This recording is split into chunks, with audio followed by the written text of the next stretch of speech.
Assalamualaikum warahmatullahi wabarakatuh.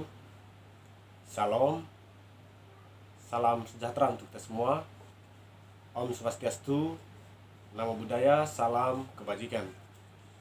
Jadi jumpa lagi dengan saya, Vandri Baco. Jadi pada sesi kali ini, saya akan mencoba mengulas sedikit materi tentang kerangka berpikir ilmiah. Jadi ada beberapa referensi yang saya baca, dan salah satunya dari buku ini, dari buku tentang ilmu filsafat atau pengantar filsafat. Jadi berbicara tentang kerangka berpikir ilmiah, yang perlu kita ketahui bahwa kerangka berpikir ilmiah adalah salah satu bagian dari filsafat ilmu setelah filsafat ontologi dan aksiologi. Kenapa kita perlu membahas ini kerangka berpikir ilmiah? Karena kajian yang perlu kita kaji adalah berbicara tentang berpikir. Bagaimana itu berpikir? Jadi manusia dibekali oleh akal. Alam menciptakan manusia berbeda dengan makhluk ciptaan lain seperti binatang maupun tumbuhan. Tapi manusia disertakan dengan akal. Dengan akal manusia dapat menilai mana yang baik, mana yang buruk. Dengan akal manusia dapat berbuat baik, menilai satu kebaikan dan satu kejahatan. Dengan bantuan akal memudahkan manusia dalam berpikir. Jadi pada kajian kali ini saya akan mencoba untuk mengulas bagaimana kerangka berpikir ilmiah, bagaimana dasar dalam berpikir, bagaimanakah kegiatan berpikir, bagaimana menyusun konsep dalam berpikir supaya bisa menghasilkan pandangan atau perspektif atau ide-ide yang cemerlang, ide-ide yang sifatnya universal, sifatnya radikal ataupun komprehensif, yang berguna bagi diri kita sendiri maupun bagi orang-orang di sekitar. Jadi pada kesempatan yang pertama, seperti biasa, berbicara tentang kerangka berpikir ilmiah. Ya, yang biasa kita kaji di sini adalah kata definisi. Apa arti dari kata definisi? Definisi dari definisi. Jadi saya mau katakan bahwa definisi adalah suatu penjelasan terhadap satu hal yang disertai dengan batasannya. Artinya definisi, suatu hal bisa didefinisikan harus karena punya batasnya. Jadi kalau tidak ada batasannya, jadi hal tersebut tidak bisa didefinisikan. Jadi itu pengertian dari definisi. Ambil contoh, misalnya ini buku misalnya beda dengan pulpen. Perbedaannya bagaimana? Buku dia terbuat dari kertas misalnya, dan ada tulisan dalamnya untuk kemudian bisa dibaca. Jadi itu adalah esensi dari buku. Dan tidak lebih dari itu. Buku tidak bisa menulis.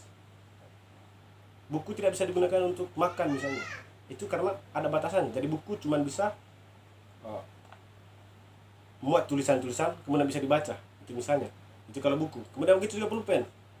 Apa batasannya? Jadi pulpen fungsinya untuk menulis. Jadi dia tidak bisa digunakan untuk membaca. Pulpen tidak bisa digunakan untuk makan, gantikan sendok, tidak bisa. Jadi ada batasannya.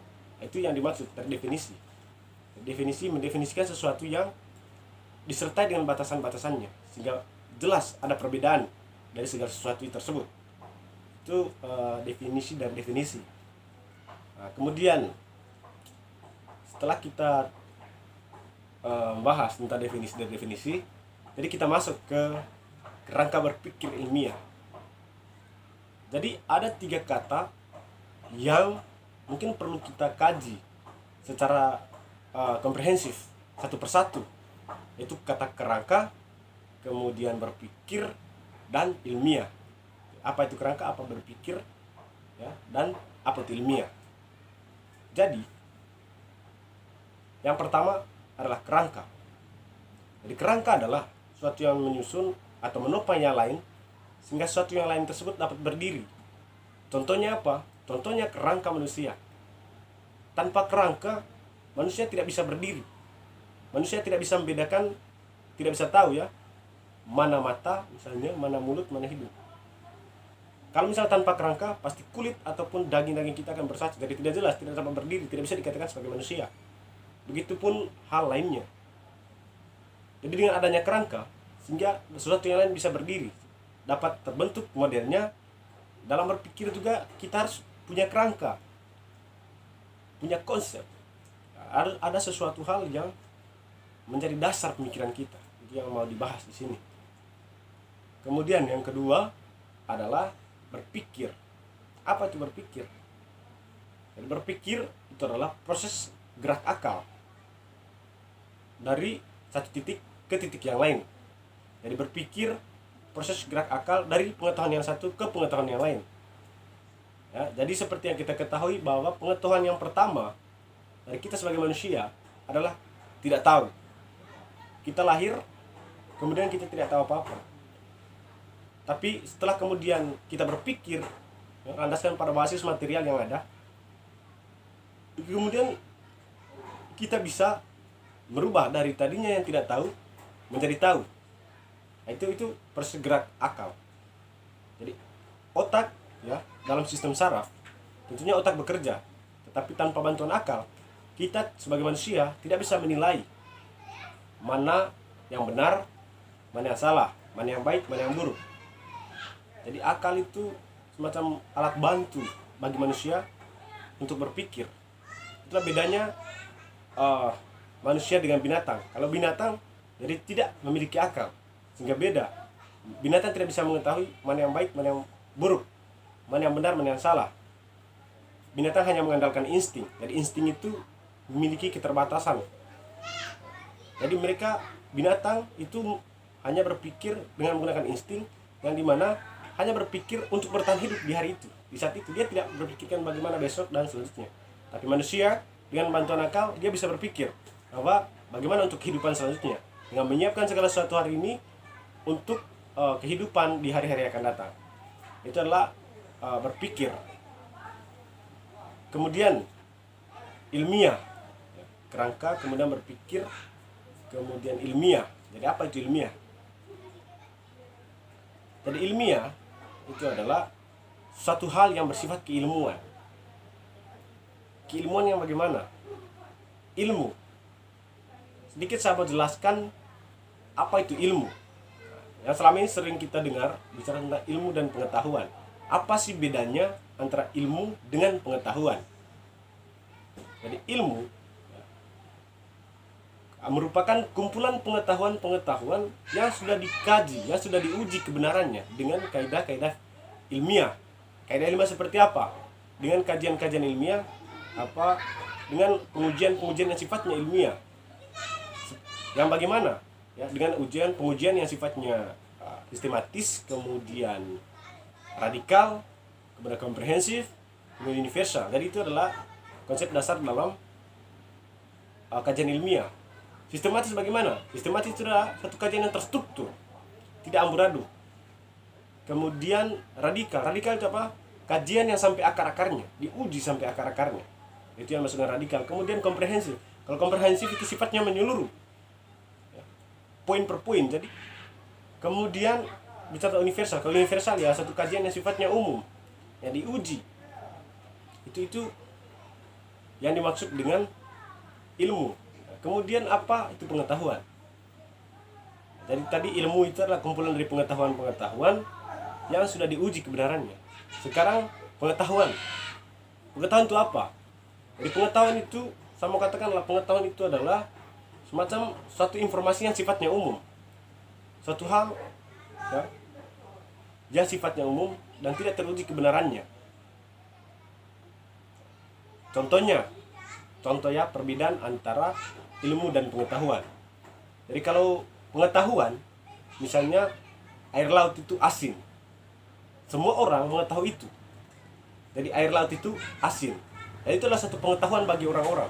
Siapa merasakan dan tahu bahwa air laut asin, jadi itulah satu pengetahuan bagi dia. Tetapi dikatakan sebuah ilmu ketika kemudian dia harus kaji, dia harus mencoba, dia harus kaji secara mendalam kenapa sampai asin. Misalnya karena ada zat garam. Dari mana itu zat garam? toh dari laut itu bukan garam itu dari laut misalnya, itu artinya semuanya diuji. Itu kemudian akan dijadikan sebuah ilmu. Tapi kalau misalnya dia cuma tahu bahwa air laut itu asin, itu masih sifatnya pengetahuan begitu. Kemudian contoh lain, misalnya batu, kita tahu ya, semua orang tahu bahwa batu itu ciri khasnya itu keras, maka itulah suatu pengetahuan. Kapan dikatakan ilmu? Jika kemudian orang akan mencari tahu kenapa sampai batu itu keras, bagaimana zat-zat apa yang terkandung dalam batu. Dikatakan ilmu ketika kemudian semua sudah diuji kebenarannya. Kenapa sampai keras?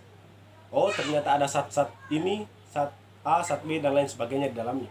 Maka baru dikatakan itu adalah sebuah ilmu yang dia dapat. Jadi itu sekilas saya mau katakan tentang perbedaan ilmu dan pengetahuan.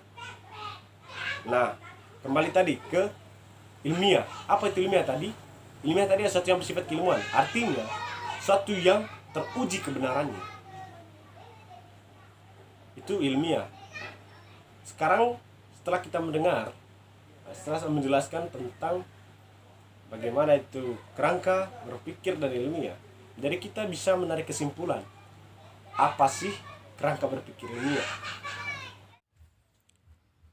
Jadi kerangka berpikir ilmiah yaitu membahas secara mendalam tentang proses untuk memperoleh pengetahuan yang sesuai dengan kebenarannya, atau membahas secara mendalam tentang proses untuk memperoleh suatu ilmu.